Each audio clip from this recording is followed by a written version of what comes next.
This is Bob Green with a special report from Sheffield Children's Hospital.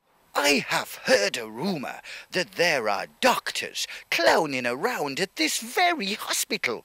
So follow me now as we uncover the truth behind this shocking news.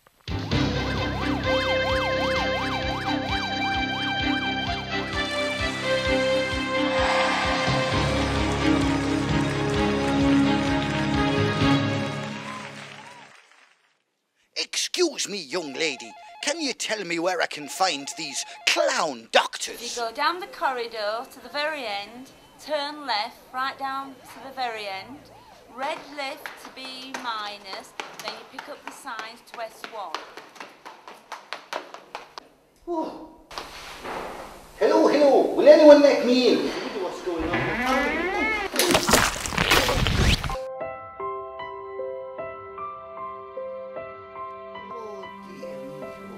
Hello, Bob. Good morning. Hello. How are we today? Oh, feeling a bit funny. Oh, let's have a look. I just put this on your head. Thank you very much. Okay, we won't be a moment. If I just put that on there. Oh, hang on, wait a minute. Are you one of those clown doctors? Yes. Get me a real doctor, somebody. Oh, Bob, it's okay. This is Dr. Lulu, one of our clown doctors. She comes in to entertain our children every week. Not a real No. doctor. Oh, hello. The clown doctors have been visiting Sheffield Children's Hospital since 2005, and all the hospital staff and the patients and their families absolutely love their visit. And we've had lots of requests that could they come every day rather than just once a week. Their infectious humour really proves that laughter is just the very best medicine. This is a prescription for you, and it says, what do you think, Dr. Rodeo? 2 giggles. I would say 2 would Two do it. giggles 3 times a day. Could you do that? Yes, I could Good. try. And a smile before breakfast. And 2 hugs after lunch. Okay, I'll do Refills that. when necessary. I thought the best thing to do was to track down the chairman of the charity and find out more about it and what the plans were for the future. But when I got to his office, there was nobody there. Miss Moneypenny, could you come in here and bring me 4 bottles of champagne, please? Thank you very much.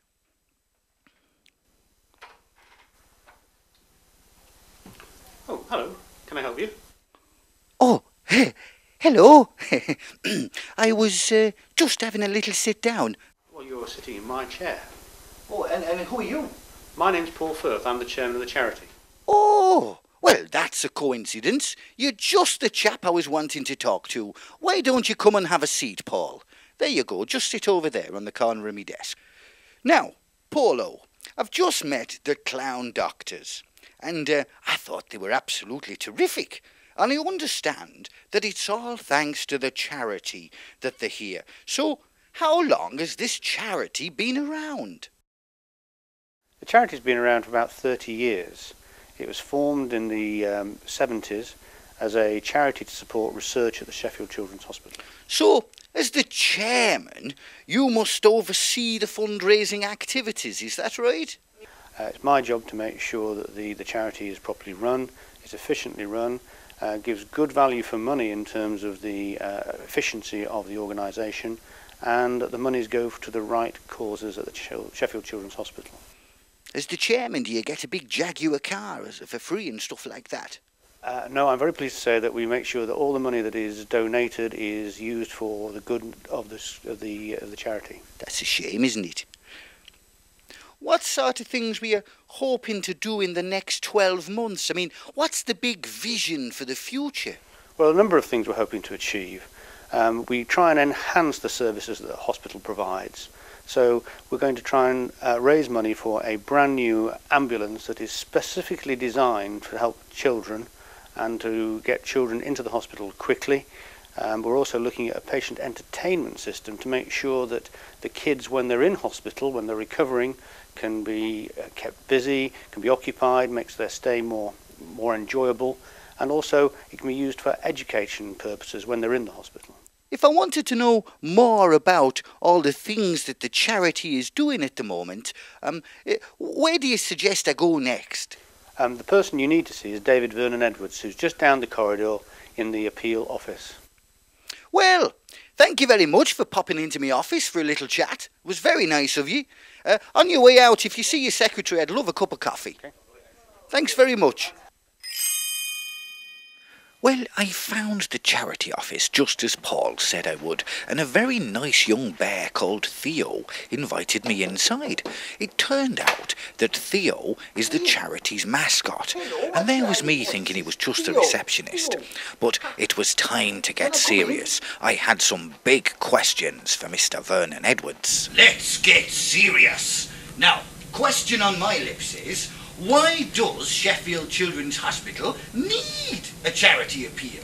Don't you get buckets of money from the government? Well, we do get quite a few buckets from the government. We get £87 million from the government. That's a lot around of that. buckets. Yeah, it's a lot of buckets, but it funds what we need to do as a hospital, and the charity exists to fund the extra bits that money doesn't fund. So all the extra special bits, which will help make this the best children's hospital in the country, if not the world. Now, David, well, OK, but where does the money come from then? I mean, have you got a sort of rainbow at the bottom of the garden, or what happens? No, there's no rainbow, but there are lots of lovely people and companies that we work with. So every year we have projects that we tell people about, and there are some people that have already given us money and we write to them and tell them about it. Well, David, could you give me an example of one local company perhaps who has helped out?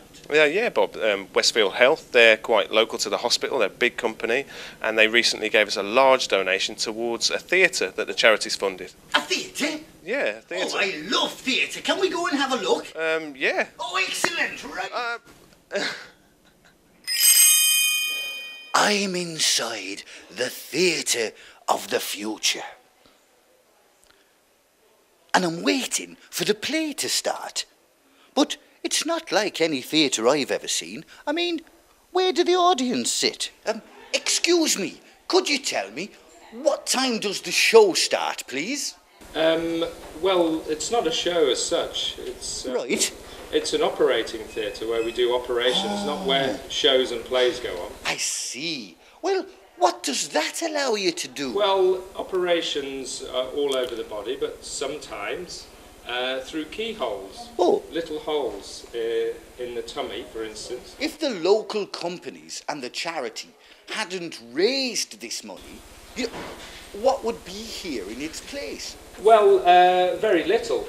It would be mostly empty, but all the expensive equipment that you can see hanging from the ceiling there with television screens allow us to look at TV cameras while we're operating inside a child's tummy or other parts of their body. Oh, I it's see. a bit like playing Nintendo or PlayStation. Oh, well, are you a surgeon? Yes, I am. Did you ever play that operation game, you know, with the tweezers, where you pick out the little bones and it buzzes?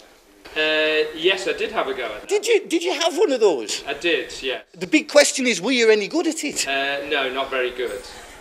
Okay, all right. I had to practice a lot. It was clear from what David had said that the charity relies on support from benefactors, fundraisers and companies to meet all those annual targets, and I was interested to know more about these companies and what they got out of their association with the hospital. So I was sent off to a local Blundell's estate agents to have a word with Ian Appleyard, who was one of the partners of the business, and he was keen to show me how Blundell's were working to raise money for the hospital in some really inventive ways.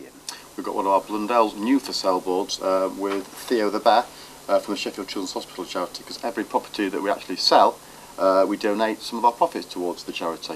Ian, estate agents are not generally known for the kindness to others, but Blundell's does seem a little bit different.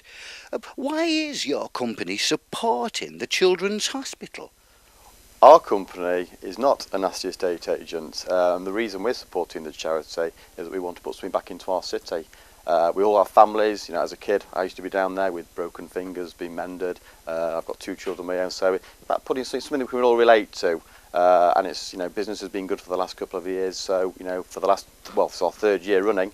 You know, we're putting our hands in our profits and taking some of that out and putting it back into our city and the charity. What sort of things have you done to raise money?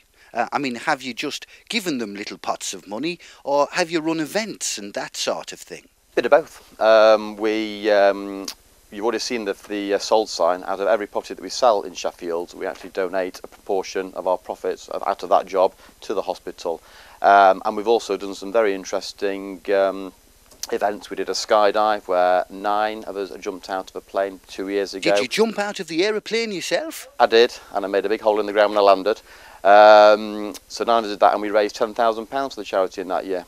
So along with the donations from our business, we added another 10,000 to the pot. Now, if there were other companies watching this film, thinking about getting involved themselves, what would you say is the main benefit of them doing that? I think there's lots of reasons to do it. It's sleep well at night, it's good for morale for the staff, it brings you together when we have these events. You know, I say if you're doing well in business, you know, give a bit back, why not? Okay, so finally, Ian, have you got any nice desirable properties, you know, the sort of thing, 2 bedrooms, 25 bathrooms, a pool, a jacuzzi? You see, now we've been on television, well, Mrs. Green, she thinks we ought to upgrade our postcode. We've got loads. They're all over here in our fine and country section. We've even got a dressing room for you to groom your handlebar moustache. Now, I've just had a word with Ian, and what I'm interested in is, are there any properties in serious need of renovation for about 50 quid? No, I don't think you'll find anything for £50. Oh, well, what would you suggest then? Well, we've got this nice property, the White House. Oh, that looks nice. Yep, it's for about £750,000. Oh, yes. And of course, if I buy that property, then some of the money goes to the Children's Hospital, doesn't it? It does, yes. Well, that's great. So, well, everybody wins. And another company that's right there in the thick of it, raising thousands and thousands, is Dransfield Properties. I'm now outside Dransfield Properties Limited on the edge of Sheffield. I'm here to meet a man who's made supporting the hospital part of the culture of his very own company. Nice car. I must get a picture of that and send it to McLaren. Oh yes, Mr. Green. Mr. Dransfield's expecting you. If you'd just like to take a seat and I'll let him know that you're here. Oh, that's very kind. You're welcome. Thank you. Oh, there we go. Ah, dear.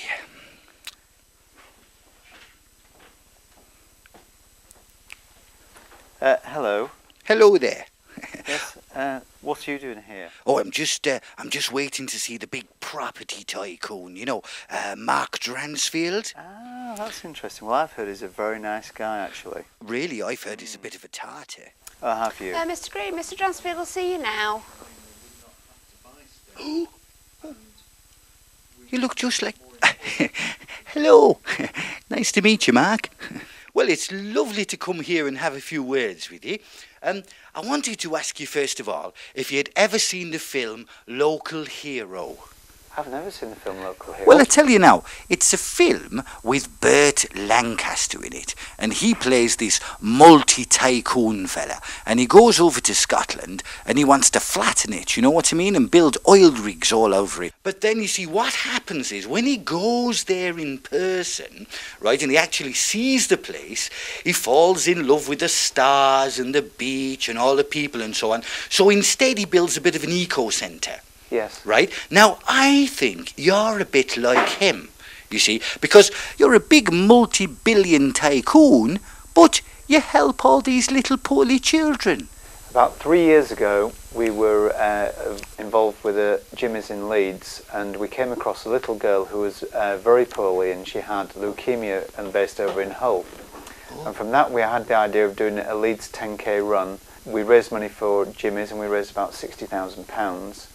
And then one day, the race was attended by Helen.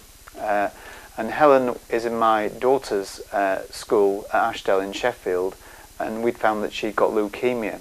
So on that particular race, we split the proceeds between Sheffield Children's Hospital and Jimmy's Hospital. The little girl who first got us involved in charity work was diagnosed as having a clean bill of health. So it's quite appropriate at that juncture, we transferred all of our efforts to Sheffield Children's Hospital. Now, I understand that you cycled from London to Paris. Paul, who's my brother, and I, we decided we would do cycle race from London to Paris, which was great fun. Had a very sore bottom after 3 days, but hugely rewarding. We raised £54,000 for 4 charities, and our chosen charity obviously is Sheffield Children's Hospital, and they benefited from our efforts there. That's lovely, isn't it? And I understand that your wife helps out as well, doesn't she? You've got her involved in the whole thing. Yes, she is. Deborah helps organise the ball with Simon and a few of her friends, and last year we raised £100,000, and this year we're aiming to raise £120,000, and I'll be hugely disappointed if we don't achieve that objective, and that will pay for a new microscope in the hospital, which we'll be able to carry out then eye surgery on children, which will be a fantastic achievement. Now, Mark, let's get serious. What's your message to companies out there who are thinking about getting involved? Go on, Mark, give us your pitch. What I would say to them is this. The vast majority of us all have young children, and when those children are poorly, it's devastating for those families, and most of us have actually understood that situation. So there is no more rewarding charity in Yorkshire that you could be possibly associated with. Well now, Mark, thanks for your time. It's been a pleasure to meet you. Thank you very much indeed for coming in. Bye for now. Bye-bye.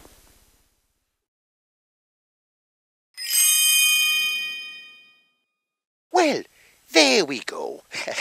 Mark has given me a lift back to the hospital in his Ferrari, which was very exciting, but I'm more of a Volkswagen person myself, and that just about concludes my report. I have learned a great deal today, and I've been touched by the care, commitment, and downright loveliness of the people who work in this magical place. It was delightful to see all those captains of local industry doing great things to support the hospital, and I only hope that there are more companies out there prepared to help. Oh, hang on a minute. What's going on over there?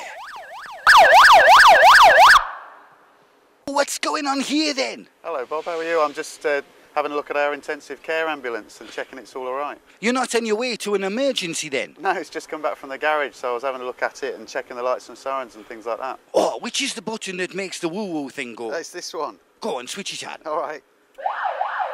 Well Bob, this is the inside of Bear 1. This is our intensive care ambulance. This is the ambulance that we go out to referring hospitals around the region, and we collect children who are really sick and need intensive care, and we bring them back in this ambulance and give them intensive care on the way back to Sheffield Children's Hospital, where we try and make them better. And I understand that you're raising money for another one now, yeah? Yeah, because this is 10 years old now, Bob, and it's done nearly 100,000 miles.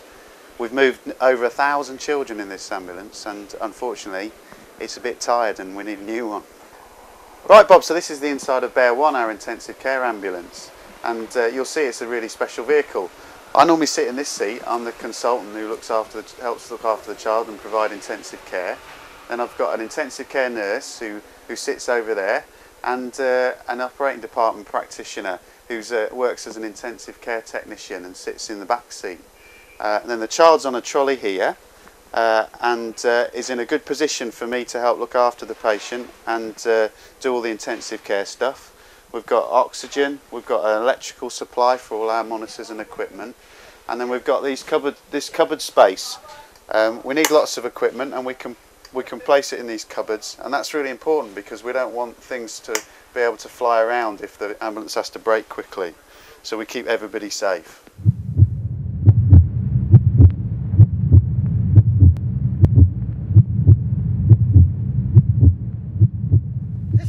Very much, Steve. Now, I'm running a bit late, so I was wondering, is there any chance of a lift home? Oh, come on, Bob, this is an ambulance, not a taxi. Oh, you know, I only live just round the corner.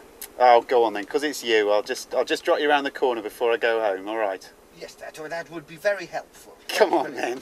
Okay. Will you put the siren on as well? Oh, go on then. All right.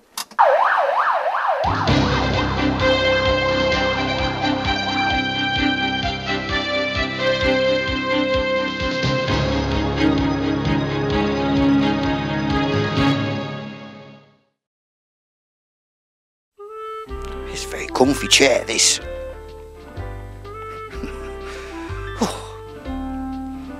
I wonder what that button does. Thank you very much. Why'd you keep looking down there for? Okay, now, David, let's get serious. Okay? Okay, Bob. Right, now, what do you...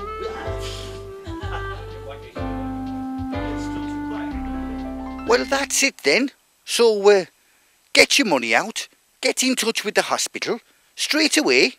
What are you waiting for? Your children's hospital needs you. Bye for now.